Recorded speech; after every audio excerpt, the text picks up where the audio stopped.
You know what really bothers me the most about the Batman villain, Mr. Freeze? Before he went all Sub-Zero, he was a doctor named Victor Freeze. So why on earth would he choose the name Mr. Freeze? One, you're not really hiding your identity all that well by changing the spelling of your last name. And two, why did you go down in title from doctor to Mr.? At least take credit for all that dissertation research you did.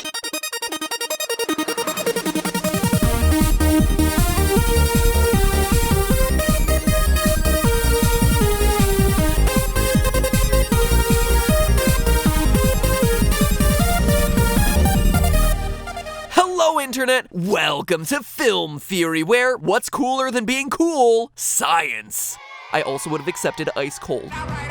Now, true loyal theorists will remember that last year I was invited by Bill and Melinda Gates to make a video inspired by their annual letter, a yearly tradition of theirs meant to outline an underrepresented global crisis that needs to be addressed. Their letter's job is to broaden awareness of the problem and call all of us to do our part in making the world a better, healthier place for everyone. Last year it was a letter about superpowers for good, so I talked about Deadpool, obviously. This year's letter is focused on providing solutions for global health issues related to women and children, and so I wanted to theme my video around Batman. Seriously. Now that might seem like an odd logical leap, but hear me out here. First, the people who are on the front lines doing work in fields like scientific research, funding, and on-the-ground treatment are the closest things this world has to superheroes, literally going out to save lives every day, just like Batman. And it's worth noting that these people aren't even billionaire playboys, except I guess for Bill Gates himself.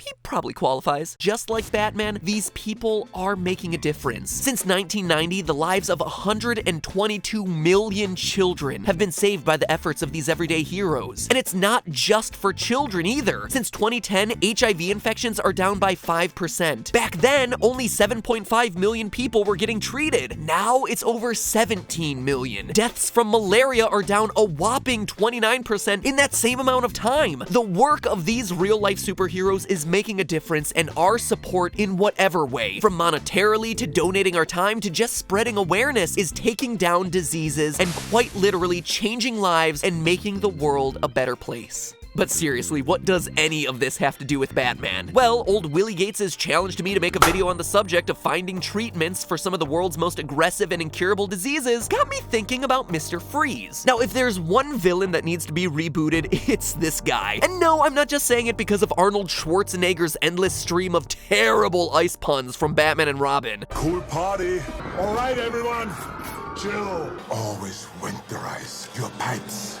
Okay, well, so maybe a little bit because of that. But more so because Mr. Freeze is really an anti-hero. He's a scientist whose wife contracts a rare fatal disease called MacGregor Syndrome, so he cryogenically freezes her to keep her from dying and will now do absolutely anything to find a cure. I gotta be honest, I feel for the guy. So today, let's help him out and get to the bottom of the MacGregor Syndrome mystery. It isn't a real disease, but can we find a real-world version of MacGregor Syndrome to see if this mad scientist's plans will work, or if the chances of saving his wife are an absolute zero. Ha! I can make cold puns too, Arnie. Very nice.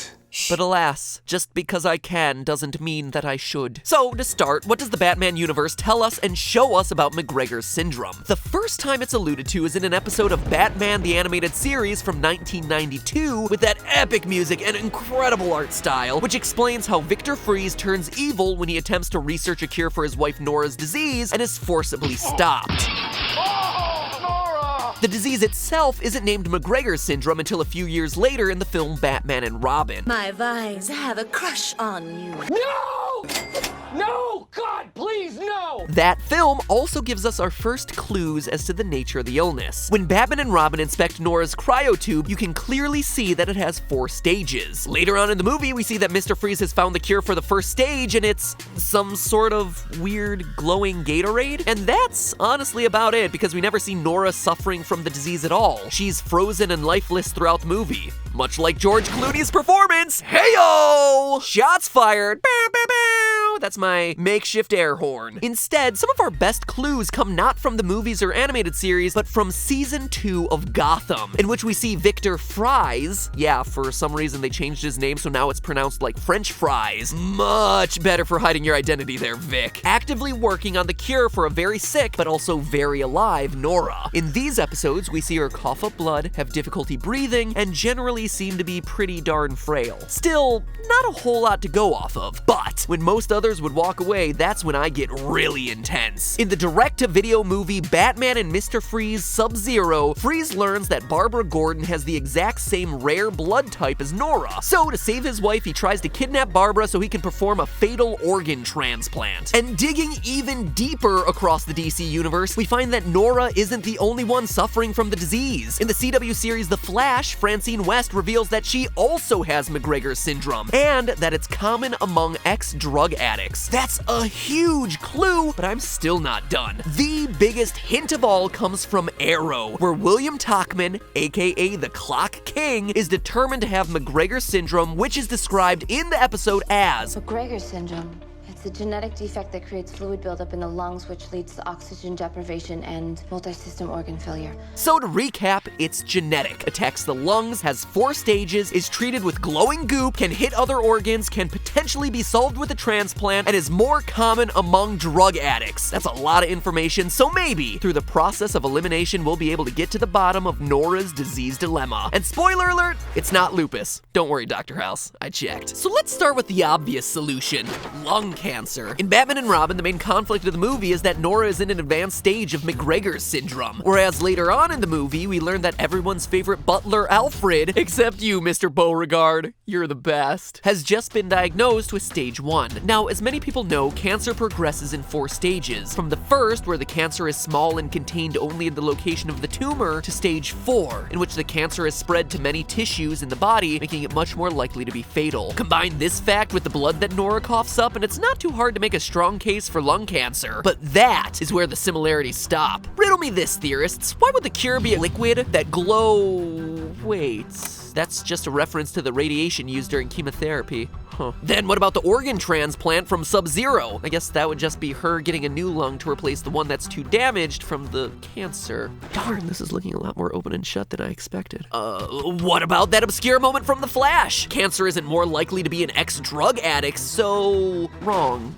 Actually, since lung cancer is more likely in drug addicts, former drug addicts are statistically more likely to be addicted to cigarettes. Between 80 and 95% of alcoholics are found to smoke cigarettes, and a study found that those undergoing treatment for heroin addiction smoke cigarettes a staggering 97% of the time. And yeah, even Alfred too. Early portrayals of the character showed him smoking a pipe, so him being in stage 1 actually makes a lot of sense. You know, come to think of it, that stuff from Arrow fits too. Genetics, multi-organ failure, lungs filled with liquid, all of it comes with advanced stages of lung cancer. You know, come to think of it, we can also rule out other deadly lung diseases like pertussis and tuberculosis because they're highly contagious. When Batman and Robin learn that Alfred has MacGregor Syndrome, they don't exactly put him into quarantine or start wearing surgical masks. They're still in full contact with him the whole time, just as Victor's in contact with Nora throughout the Gotham episodes. Speaking of those Gotham episodes, by the way, when Victor comes home to find Nora coughing up blood, he keeps asking about a medication called formoterol, later freezing a drugstore to harvest the entire supply of the drug. Now, formoterol doesn't exist, but there is a suspiciously similar sounding drug on the market called formoterol. Formoterol is a long-acting bronchodilator that clears a person's airway and makes it easier for them to breathe. So, I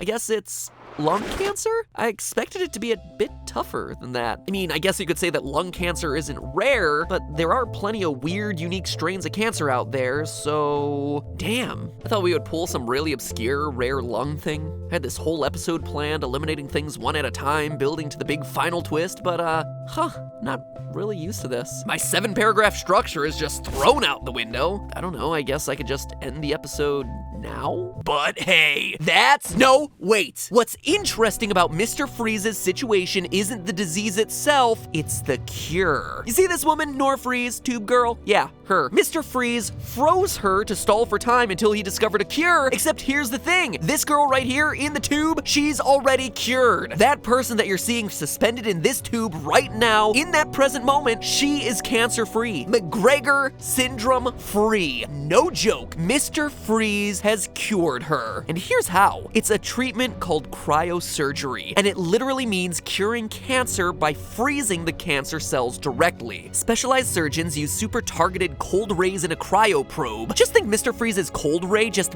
micro-sized and freeze the cancer cells to death. I mean, think about it. Cancer is just a bunch of out-of-control cells, and freezing them does basically the same thing that it does to that bunch of lettuce that accidentally got frozen in your fridge. When it thaws, it's limp and dead because all the cells have broken down. The same thing happens to the cells in your body after they've been frozen with liquid nitrogen. So, Mr. Freeze in deep chilling Nora has actually killed all the cancer cells in her body. She's officially cured. Huzzah! Except there's a catch. Of course. Doctors performing cryosurgery target the cells they're looking to kill with these icy cold blasts by using very tiny cryo probes. Mr. Freeze just encased Nora in ice, like her whole body. According to those episodes of Gotham, Mr. Waffle Fries is using liquid helium to freeze his wife, and liquid helium is like the coldest of cold substances that humanity can create, at a temperature of minus 452 degrees Fahrenheit. For comparison, the liquid nitrogen doctors use a balmy negative 320 degrees Fahrenheit, a full 130 degrees hotter, if you can consider hotter and colder when you're talking about negative hundreds of degrees. So yeah, he not only killed all the cancer cells, he also killed all Nora cells in the process. And if you think curing cancer is hard, curing I just made my wife into a human fudgesicle is way harder. When asked about it, biology professor Michael Hendricks at McGill University stated that the technology required to bring someone back from a completely frozen state, quote, does not yet exist even in principle. It's also something we've covered here on Game Theory. You can't just freeze people and bring them back to life. So the worst part here is that Mr. Freeze had the cure, or at least a pretty solid treatment, the entire time. If he had been a bit more precise with that freezing gun of his, he could have helped treat Nora's lung cancer himself. But his hasty solution has actually doomed his wife to death. Man, irony is cold. But hey, that's just a theory. A film theory. And before I wrap things up, one final big thank you to Bill and Melinda Gates for not only asking me to once again join their campaign for spreading awareness of global health issues, but for the good work that they're doing in the world through things like their annual letter. It'd be easy to sit on your throne of $84 billion and just, I don't know, do whatever things super rich people do. Live in a gold-plated house, or fly in your gold-plated plane, or whatever else you might want to gold plate, since that's what I assume rich people do all the time. But actually going out and doing something positive for the world is just awesome. So before you leave this video to watch whatever Let's Play is on next or fail clip compilation that may be waiting in your playlist, do the world a favor by clicking the link in the description to read the Gates annual letter. If nothing else, it'll get you to think about the challenges people in less fortunate parts of the world have to live through. So